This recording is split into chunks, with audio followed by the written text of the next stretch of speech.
bakka jirtanii dhaabbadhaa akka itti galan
Eebba amantii qofa hundaan hundi keessanuu eebba abboota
Mike.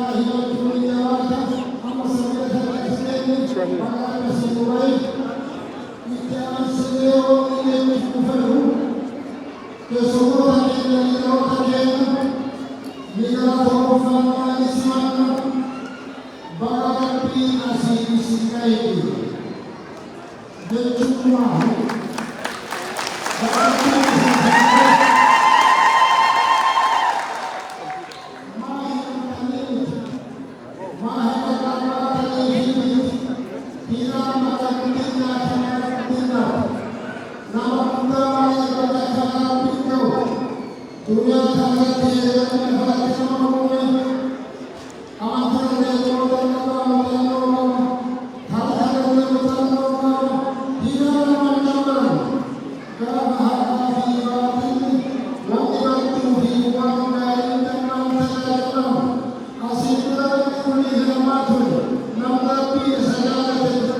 Oh, okay. Mikey cika sudah kan ibu. Can't see you. Only good. Make it high. Still can.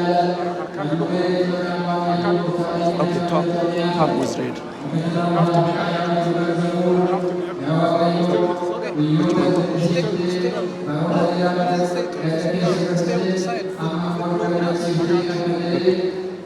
the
Free Jawar Mohammed jechuun bakka garbaa jechuun yeroo jira abbaa fogeessa ta'anii rajeemaan jira.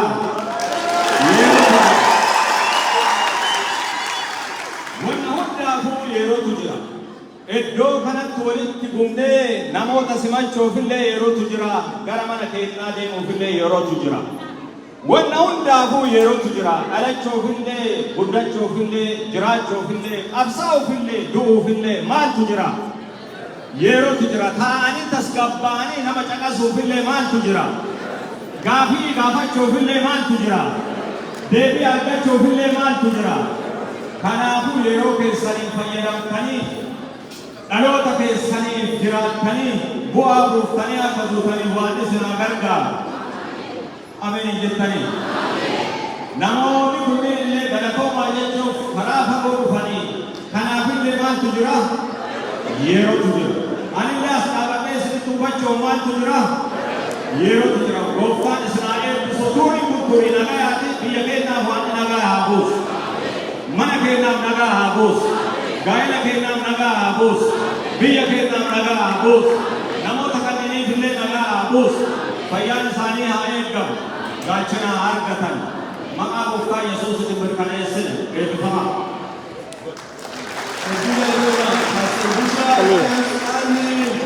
Abbaan biqilaa yeroo hedduutti argaman irraa sababa dhuunfaan argamuu waan hin dandeenyeef abbaa ilmoota biqilaa gara You have to come get it and give it to me. You have to come get it and give it to me. No, the mic. No, we'll use it. The one you told me to buy.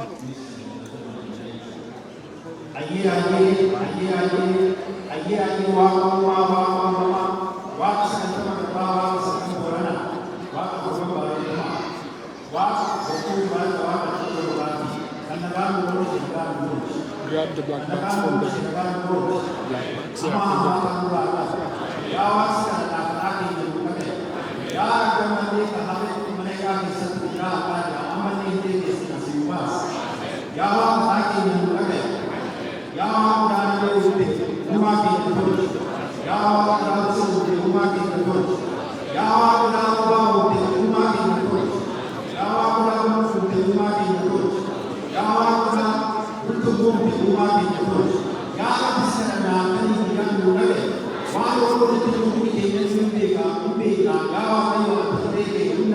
Raise the box.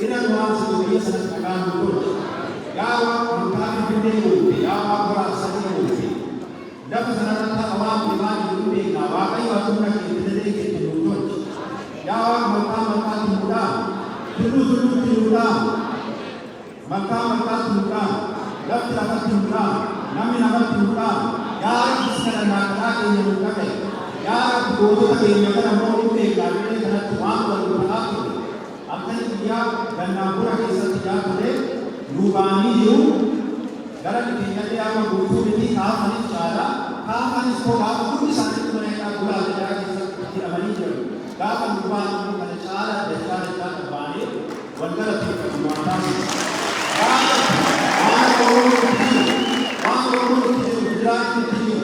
Tapi seni itu wanda ini dia ada di ruang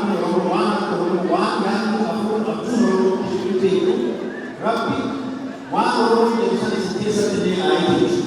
Yang mengenai cara diri siapa, bukan siapa. Wah, orang itu nama juga nak. Aku nama tadi kerana bahasa siapa. Ini mesti corona apa itu? Tak. Karena kita berjalan ke besar. Atas apa yang lalu, ikhtiar sudah ni, insyaAllah kita seru berjadi. Yo anjir begitu dulu jadi kembali pada aku sana besar kita sini jasa lihat kisah obo kami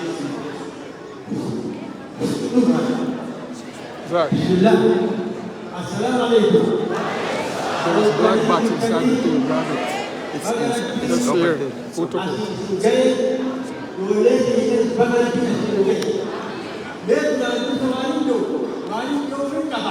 Alhamdulillah. No, under this.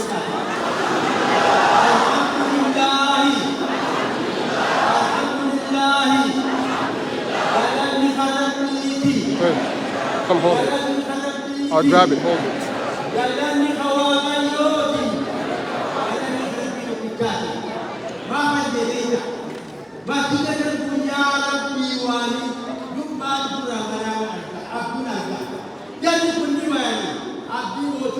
Rabbi Bata hukum mana aja, rupe masih jadi wajib oleh hukum masyarakat. Karena dia alhamdulillah ya. Jadi lagi kita jadi masyarakat ini. Dan betul ini.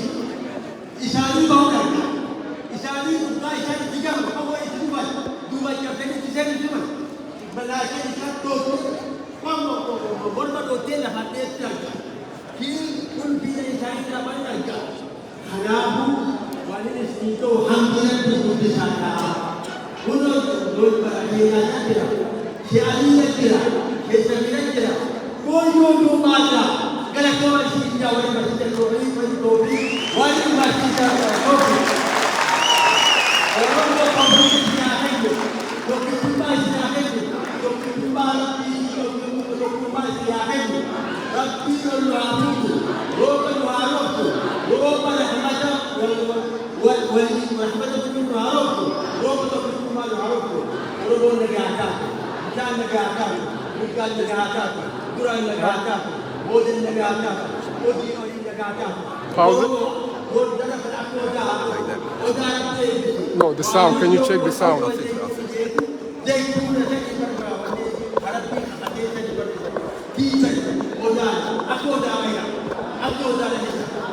Dalam masjid kita Rabbi siaga masjid orang, Rabbi siaga masjid.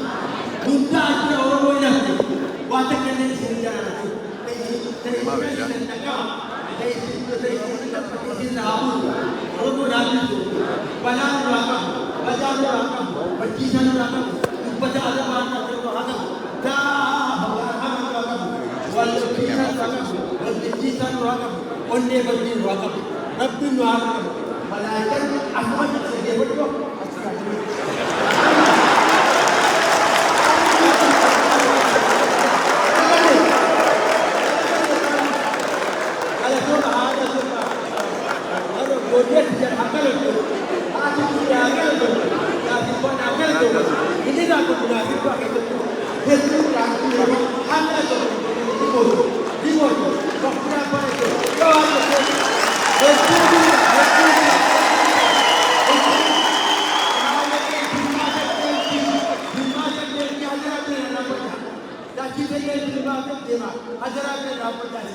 Hedduu galatoomaa emoshiniin isaan asitti argisiisan kun emoshiniin dhugaa isaan keessa jiru waan ta'eef hedduu galatoomaa jennaa dhumarratti Sheekh Shaameen gabaabaa jaarsota biyyaa bakka bu'anii waan gabaabaa jedhanii eebbaa fi haasaa jaarsota biyyaa bakka bu'anii nama dhufanii asumaan xumurree gara itti aanutti aannaa Sheekh Shaamee garan.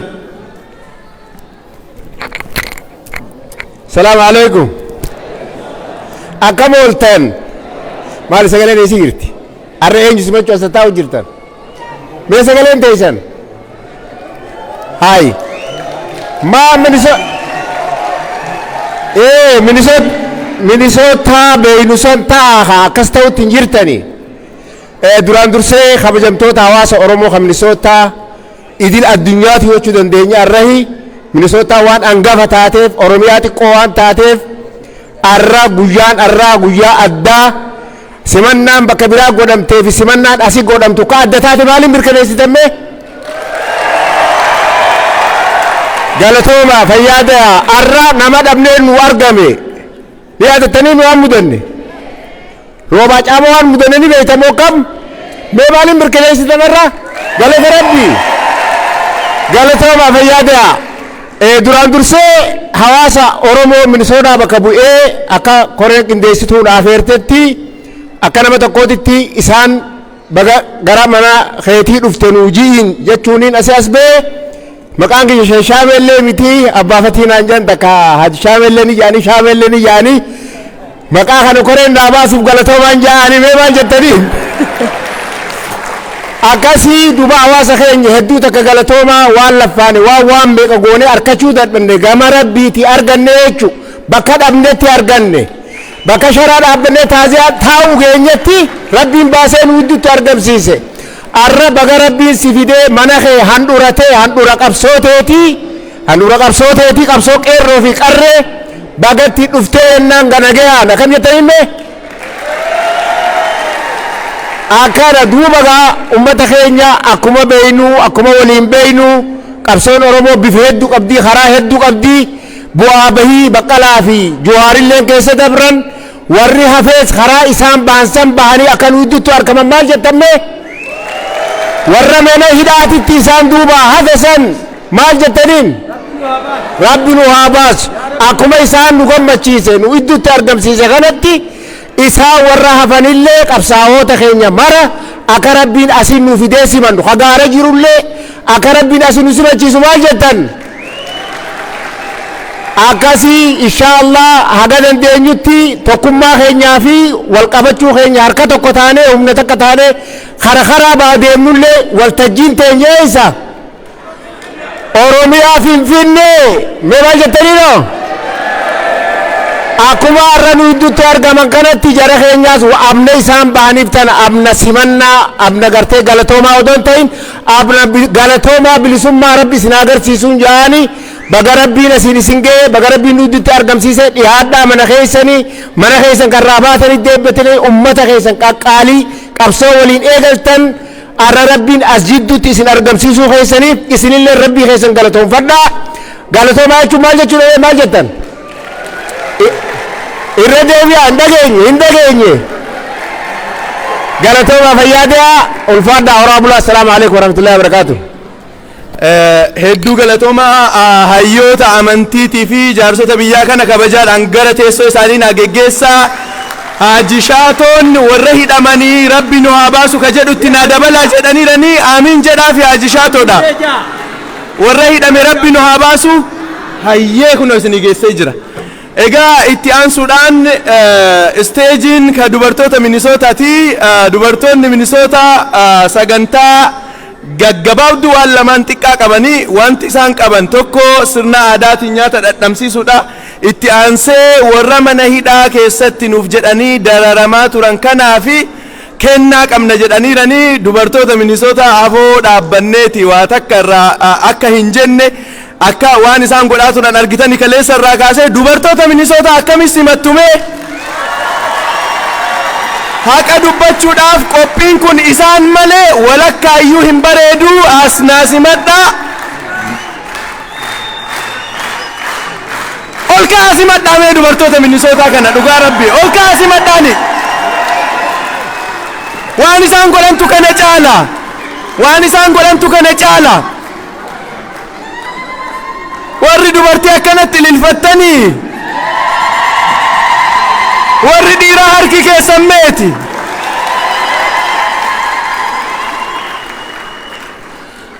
laala asitti illee wal laallatanii hangafaaf maannaan olitti aansee dhaabatanii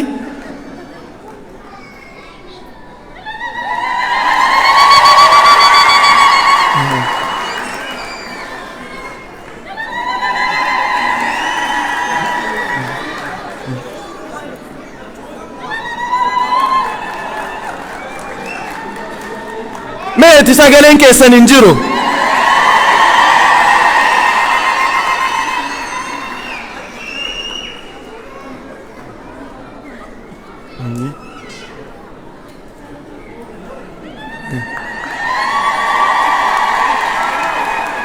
hayyee dubartoonni Minnesota nyaata 20 ol qopheessanii iddoo kanatti nyaata dhiyeessuun protookoolii addaraasha kanaa waan hin taaneef saampiluma qofa as baasanii itti lafaanii torbaan lama olitti hojjetaa turani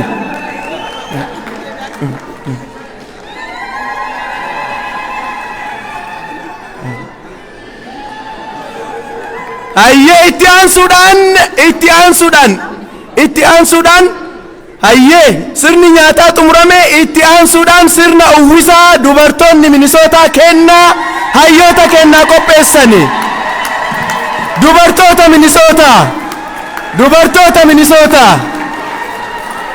warra dhiiraa maqaa isin godhan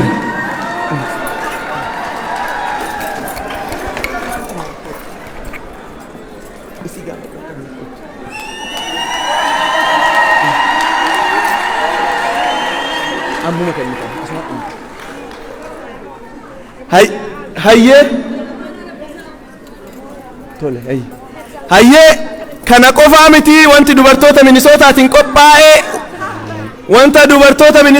qophaa'e waan biraattu jira garana fidaaranii waan irra jedhanii fi waan isaan jedhan irraa dhageettu garana kottu fayyine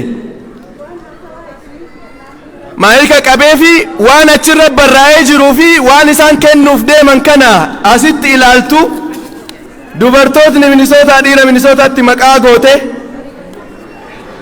Aye galatoomaa isinin jedhaa kunini dubartoota Minnesota mara bakka bu'eeti Oromo Women of Minnesota present this award to Jawar Mohammed in recognition in the appreciation of outstanding service for Oromo people. Thank you jedhaa wanni kuni dubartoota Minnesota irraa baga gammadanii isinin jedha.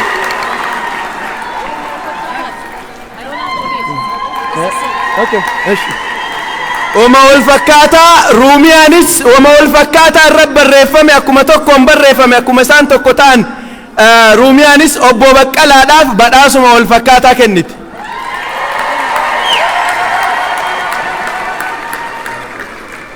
Hayyee dubartii Minnesota tana akkana fideen deebisu warra boo'aa turan yeroo isaan nyaata nyaatu didan sana waliin nyaatu didantu jirani waa takka oduun dubbisnen deemu haadha ibsitu yoo danda'anii dubbatan hin beeku haadha ibsitu namni beektan hin beektani isaan asitti affeeree daqiiqaa takkaaf waan isaan jedhan irraa dhageenna kana hunda isin kennani warri dhiiraa agas hunda haasa'ee isaan wanti deebi'aniif hin jiru.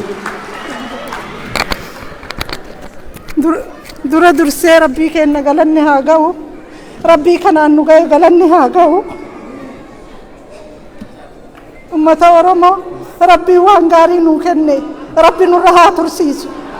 Jawaarii fi Baqqalaallee mara isaaniitu hogganoota keenya maraa bakka jiranitti rabbi nuu haa tiisu. Keessattuu Jawaariin nuu haa tiisu. Nuu haa tiisu. Mee jahantuu irraa nuu haa qabu. Rabbi nuu haa tiisu. Oromoo walii nuu haa galchu. Oromoo walii nuu haa galchu. Ka hidhame nuu haa baasu. Ka rakkate rakkoo nuu haa baasu. Biyya teenya rabbiin nuu haa misoomsu. Ani amma waan guddaa jechuu hin danda'u. Arra jaruma caqafnaan galatoomaa ulfaadhaa galatoomaa. Dubartoonni keenya guddaa dalaganii xiqqaa haasa'an. Kabaja guddaa isaan qaban kanaan kabajaadhaan iddoo isaaniitti naa deebisa.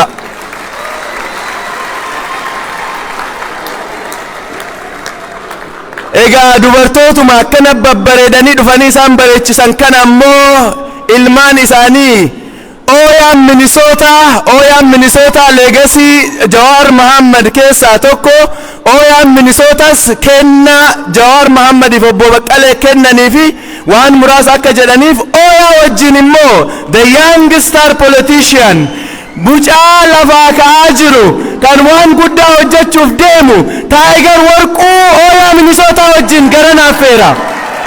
Oyaa Minnesota Tiger Warquu wajjin.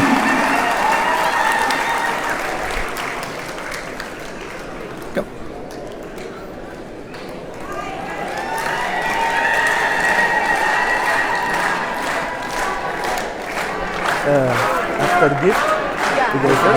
After gift, yeah.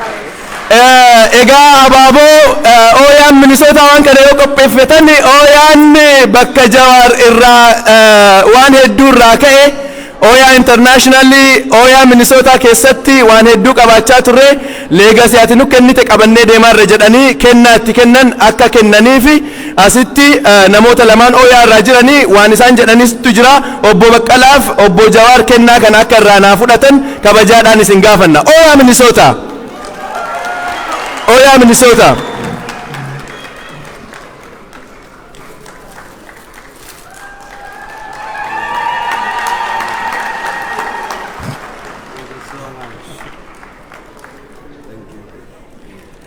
Itti aansuudhaan waan muraasa waa'ee Oyaa Minnesota gaafa karatti baanee sagalee irraa qabnee iyyaa turre hundi afootti warri liid godhaa turan keessa dargaggoota Minnesotaati.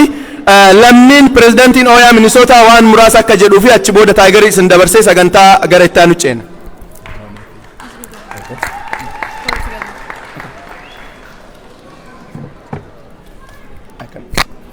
I can pass through you guys, so you can read. Yeah. On behalf of the Oromo youth in Minnesota, I would like to start this brief message by giving thanks to Jawar Mohammed and Baqqalee Garba for igniting the movement led by the youth. These past 2 years have left an indelible mark on all of us. It's important to call out the progress our people have made. With building up our communities in places around the world, like in Canada, Australia, Norway, Germany, the United States, just to name a few. The youth in these communities stood up for what they believed in and faced real consequences. The next generation of leaders took control of an opportunity and organized protests, campaigns, and fundraising efforts in response to the violence our people suffered back home.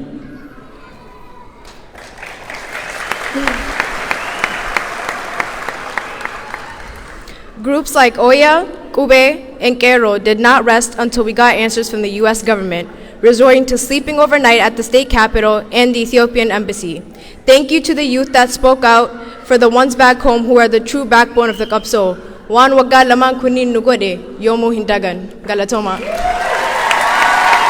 Beautiful message. Asuma akka taataniti ega legacy Oyaati dargaggoo Oyaan dargaggoo Minnesota bakka bu'a. Dargaggoo Minnesota keessaa immoo young star politician kitaaba barreessee filannoodhaaf dorgomuudhaaf kan deemaa jiru Tiger ergaa muraasa akka nu dabarsu Tigeritti kenna. J2. Jirtu. Akam. Thank you guys so very much. And you know, I would have joined Oya, but the problem is I can't dance. That's one of the requirements to be a part of Oya. You have to dance. So that's something I got to work on. But from Germany to France, from England to Norway, Jawar has traversed the European continent, bringing with him a message, a powerful message of unity and hope. Jawar and Bekele, as you continue your tour here in the United States, know that the American people stand with you. For the values you speak of aren't just Oromo values, they're American values.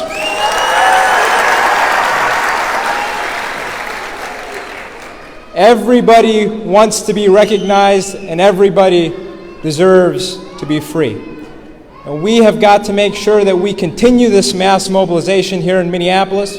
We've got to continue to support people here in terms of their political aspirations, because they are not only running for themselves, but they are running to give our community a voice for the very first time.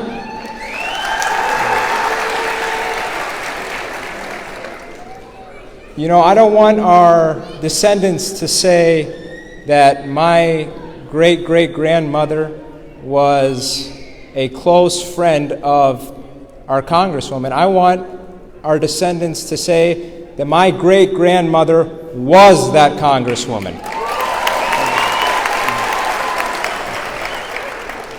I don't want our descendants to say, oh, well, my great-great-grandfather work closely with that city councilman. I want them to say that our descendants to say that my great-grandfather was that city councilman. And I will conclude by saying that you can stall the message, or you can stall the messenger,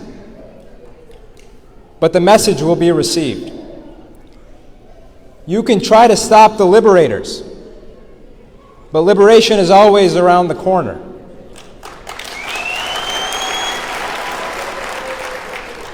You can try to intimidate freedom fighters, but freedom will eventually ring. Standing on stage here, we've got Jawar and Bekele. They are both freedom fighters, they are messengers, they are liberators, and we will be with them every step of the way, for they carry the legacies of Nelson Mandela, Martin Luther King Jr., Hachalu Hundessa, and every single person who fights for their people.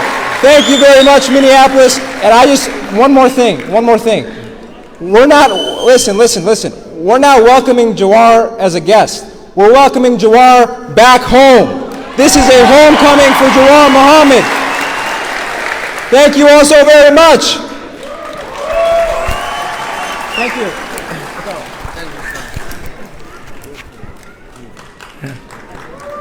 Thank you. Oya Minnesota, Tiger Wolku, Heddu Galatoma, Hamileedhaan naasimadha.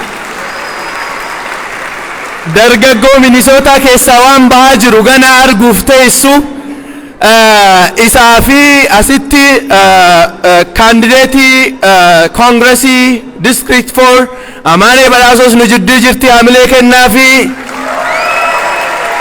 hamileen wanti itti kennamu waan hedduu jira. Waan hamilee itti kennamu saniinis bira dhaabadhaa. Obbo Tashitee Waaqos Brooklyn City Councilidhaaf fiigaa jiru. Oromoon amma booda waan godhuu fi akka godhu kan biyyaa qofa odoo hin taane kan asiis akkanatti bareechifataa akka deemu waan hedduutu mul'ataa jira. Kun cimee akka itti fufu abdiin qaba. Kanatti aansuudhaan haasaa baniinsaa officially sagantaan kun banamuu akka godhaniif adde Leila Abbawaarii Presidenti Community Oromoo Minnesota gara waltajjii kanaatti affeera.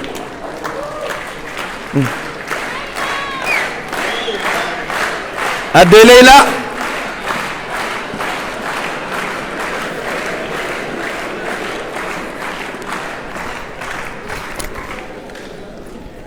قالتهم إزاك لي فما السلام عليكم ورحمة الله وبركاته.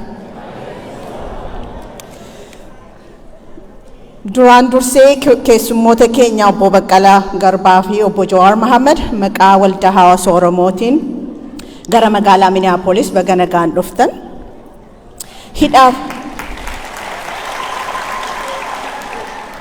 Hidhaa fi dararaa isinirra ga'ee keessaa darbitanii ijaan wal arguu keenyaaf gammachuu guddaa yoo natti dhaga'amu. Oromoota kumaantamaan ammas mana hidhaa keessatti dararamaa jiraniif akka dararaa jalaa bayanii firoottan isaanii wajjin nagaan makaman hawwii keenya. Hawaasni Oromoo magaalaa Lakkoo fi naannawa ishee jiraattan hundumtuu rakkina sabni Oromoo keessa darbaa jiru ittuu hin callisin halkaniif guyyaa iyya dabarsaa turtaniif ammas itti jirtaniif galanni keenya daangaa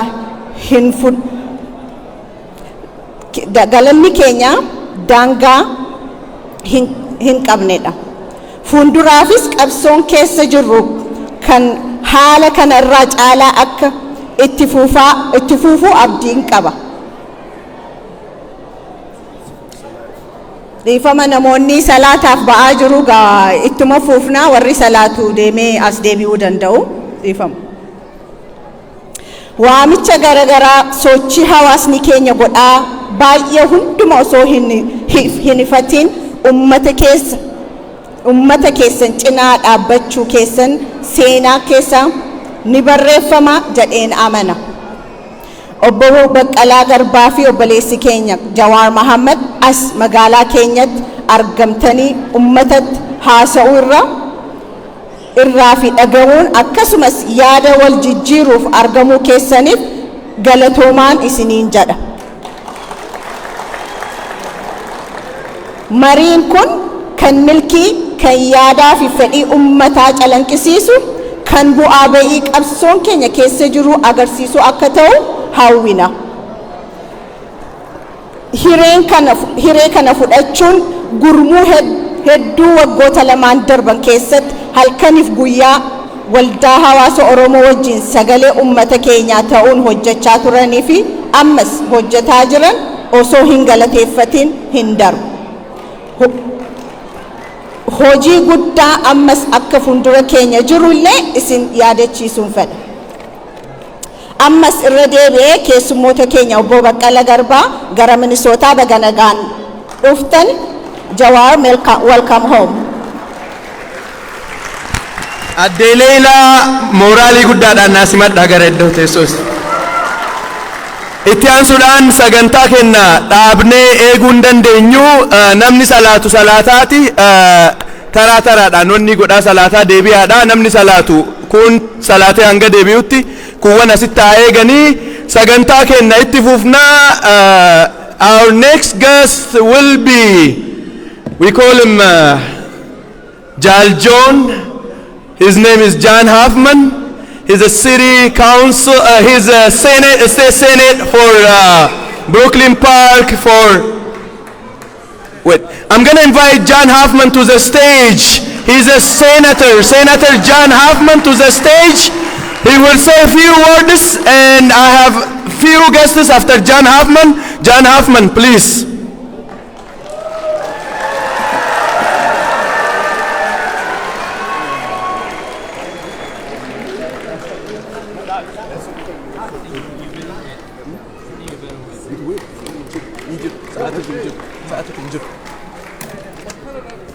Also Senator John Hoffman ittiin kennine nuti jaal John Hoffman jennaani nama alaabaa qabsoo Oromoo alaabaa Ameerikaa qixxee mana isaatii qabu gaafa Jawar dhufaa jira jedhuuni state patrol itti baasee asumatti hambisa malee hin deebi'u gara biyyaa nama jechaa ture Senator John Hoffman nama sagalee hedduu nu ta'aa ture.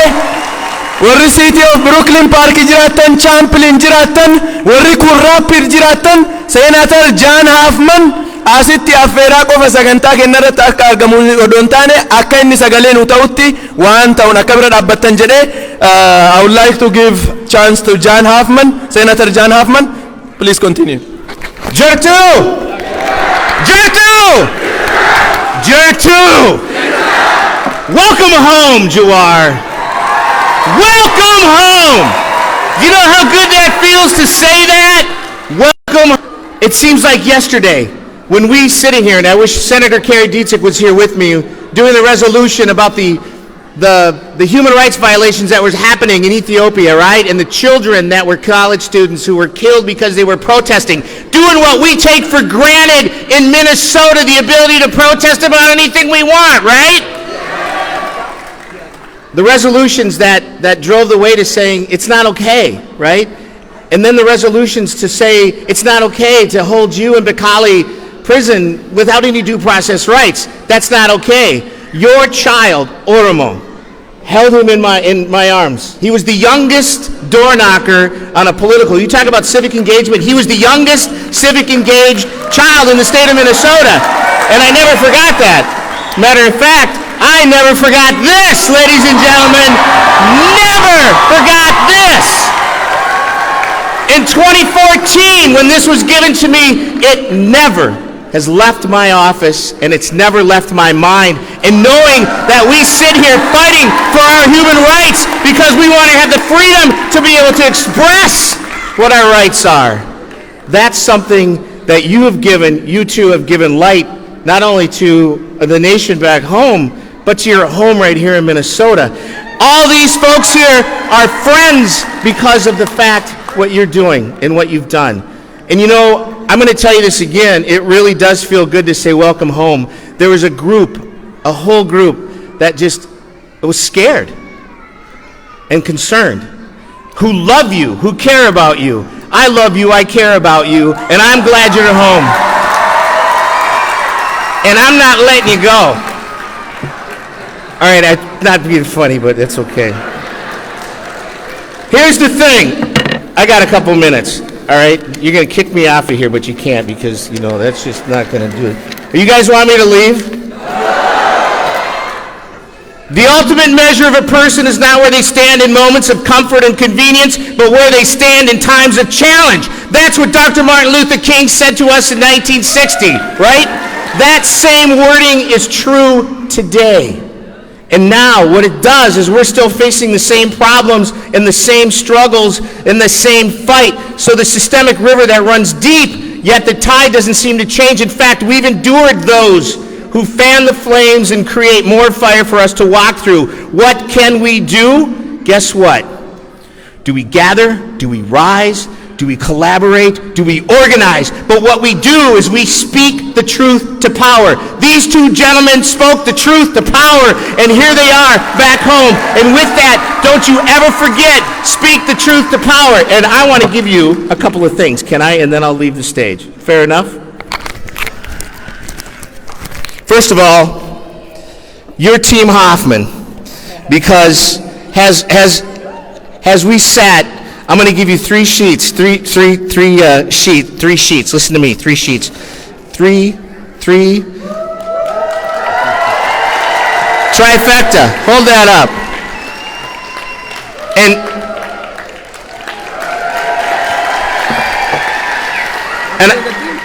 yes, welcome to Team Hoffman. Matter of fact, ladies and gentlemen, I'm going to leave you, but I want to say this. Welcome home. Welcome home. God bless you, stay fruitful, and may we what? Together we can accomplish much, right? And together we do better when we all do, brother. Thank you.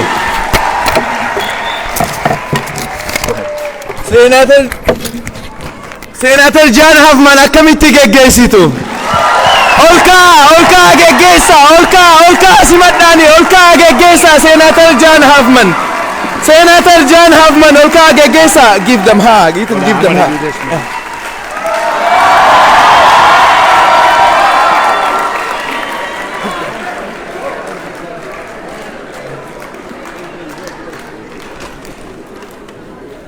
Aye, hamileen an simadhaa Senator John Hoffman. Probably. Not over here. Not over here. It's probably out there. I will find out and yeah, sure.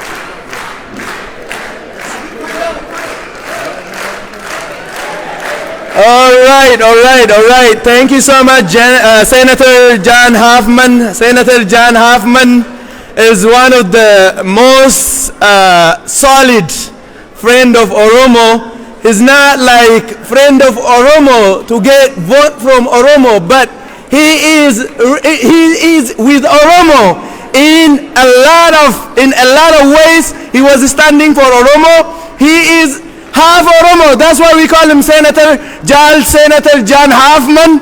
So thank you so much, Senator John Hoffman. Next. Okay. All right. So in addition to John Hoffman from City of Brooklyn Park, we have Mayor of Brooklyn Park.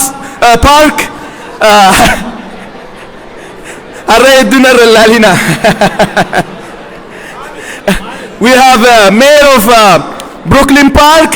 So I will invite him to say few things. He's not gonna stay like John Hoffman.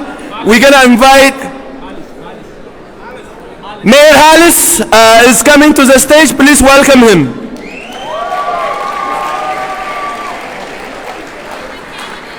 Next in line, there is a city council member sitting over here.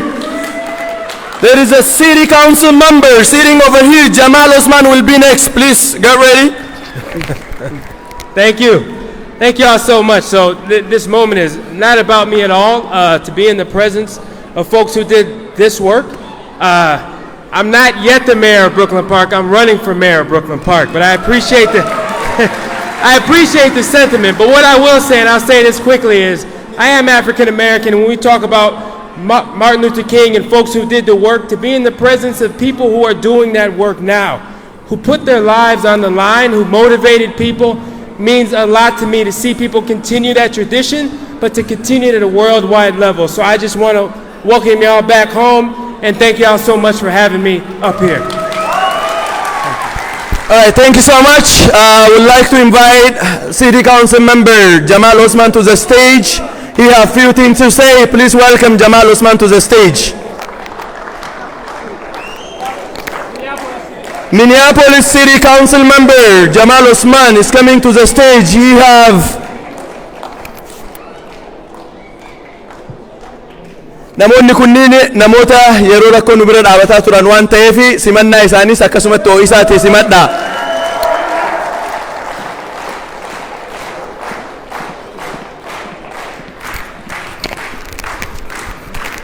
Oromo jirtu! Oromo jirtu! My name is Jamal Osman. I am a Minneapolis City Council member. I know the day all of you were on the streets and my brother over here was fasting and starving himself for the freedom of Oromo community. As an elected official,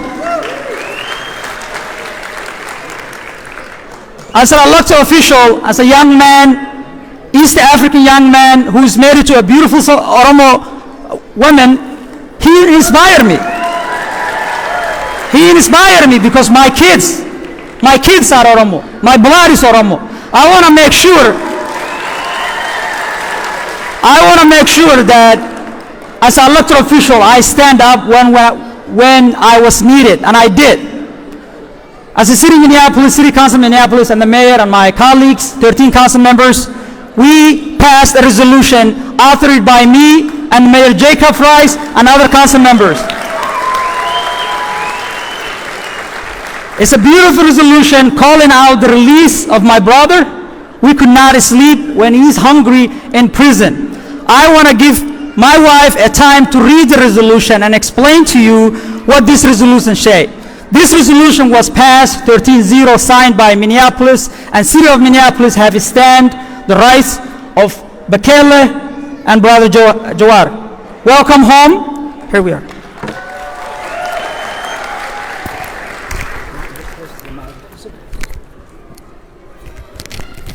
Akam jirtani Oromo. How's everyone doing?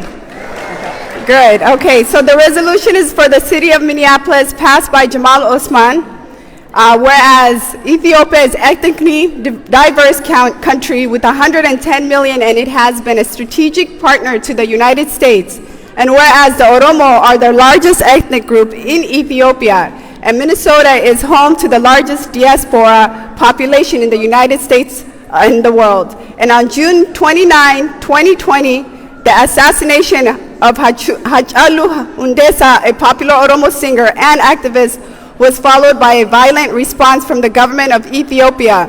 And whereas the response has seen the arrest and detention prominent of Oromo activists and political leaders, and those leaders, including Bekele Gerba, and one of the most important figures in Oromo advocacy, Jawar Mohammed, a Minnesotan who started an international news network to give voice to the Oromo people, have been held in unsafe conditions. And numerous human rights groups have accused the Ethiopian government of perpetrating further violations, including random arrests, killings, and torture during the aftermath of assassination. And Gerba and Jawar Mohammed and thousands of others kept in crowded jails, military camps, and underground detention centers, and medical care exposing them to COVID-19 and other illness. And the Ethiopian government has also denied residents the free flow of information through shutting down the internet access and social media. And starting January 27, 2021, Bekele Gerba and Jawar Mohammed and others have partaken in an extended hunger strike, bringing international attention to the actions of the Ethiopian government. And the prisoners are using their hunger strike to bring national and international attention to their demands, and prisoners be released. Parties be allowed to operate freely and participate in upcoming elections, and end the mistreatment of family members and visitors of the prison officials. And the Tigray region has also been site of growling humanitarian crisis and the displacement of thousands of civilians, allegations of war, crime, and millions more experiencing hunger. Unnecessary aid has been blocked, and the tragedy unfolding in Oromia and the continued war in Tigray region and state-sponsored terror deeply affects the Oromo community in Minnesota. And now, therefore, it has been resolved. The city and the mayor hereby support the Oromo community and the people of Oromo and the people of Ethiopia, and call the cessation of the violence and state-sponsored oppression access, international humanitarian aid, the restoration communication services in Oromo and Tigray, the release of all political prisoners, and independent investigation onto crimes perpetrated by Ethiopian government, free and fair elections with all parties can participate, and beginning of a national dialogue which will invite the healing growth of Oromia. Thank you. Thank you. I do want to give a time and thank the Oromo community, Dr. Obsa, Lydia, who has worked with us creating this resolution, and I want to give each copy, Brother Bekele and Brother Jawar, both of them, and they know that we stand up when they need us.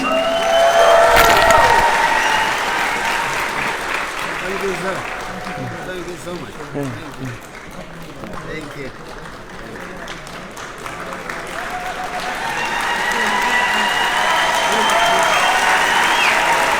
Thank you so much. Thank you so much, Council Member, Minneapolis City Council Member Jamal Osman. Thank you so much. And his wife. Thank you so much.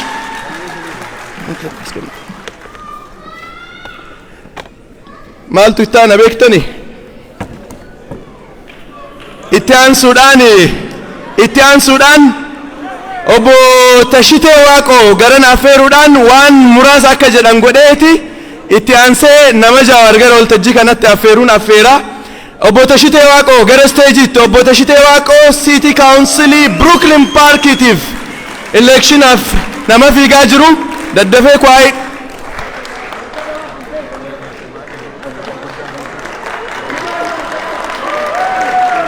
Obbo Tashitee Waaqoo Pireezidantii waldaa hawaasa Minnesota Oromoo duraaniitis waan hedduu warra advocacy irratti hojjetu, filannoof nama fiigaa jiru qofa odoo hin taane nama saba kanaaf gama adda addaatiin waan guddaa kennee hojjetaa jiru. Ammallee hojii advocacy guddaa irra jiru obbo Tashitee. Oromoo jirtanii? Jirtu!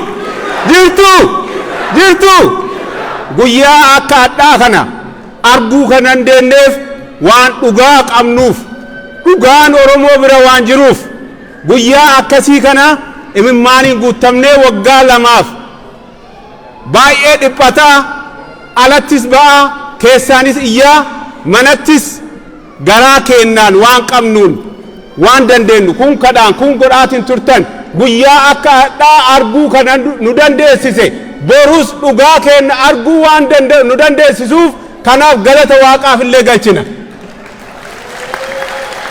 Obboleewwan keenya ka yeroo baay'ee mana hidhaatitti dararamaatiin turan beelaan dararamaatiin turan baga ummata Oromoo mana lammaffaa keessan Little Oromiyaa diqqootti akka baga nagaan nu dhuftan obboleessi keenya ammoo mana keetii baga nagaan nu galte jechuu ni barbaada.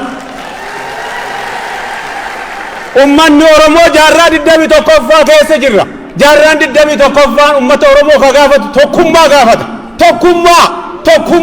Tokkummaa ammallee tokkummaa karaarra jirra. Tokkummaa ammallee tokkummaa waan didiqqoo ganda keessaa dhiisuu qabdan tokkummaa dhaabachuu danda'uu qabdan. Tokkummaan isaan bira haa dhaabannu. Baga Waaqayyo guyyaa kana nu argisiise baga nagaan wal arguu dandeenye baga waan dhillee simbira jiraate haqni Oromoo ammallee itti fufaa. Guyyaan akkanaa kun qabsaa'ota baay'eetu nu dura darbe. Hacaaluu Hundeessaa yaadadhaa. Haqni isaa ammallee hin baane yaadadhaa. Kanaaf Oromoon ammallee jaarraa 21ffaa kana keessa tokkummaa keenya haa cimsinu baga nagaan wal arguu dandeenye baga waan isin bira jiraate jechuu ni barbaada. Galatoomaa an ammoo magaalaa Brooklyn Park bakka bu'uuf dorgomaatiin jira. Kanaaf akkasitti wal haa beennu baay'ee galatoomaa isinin jedha.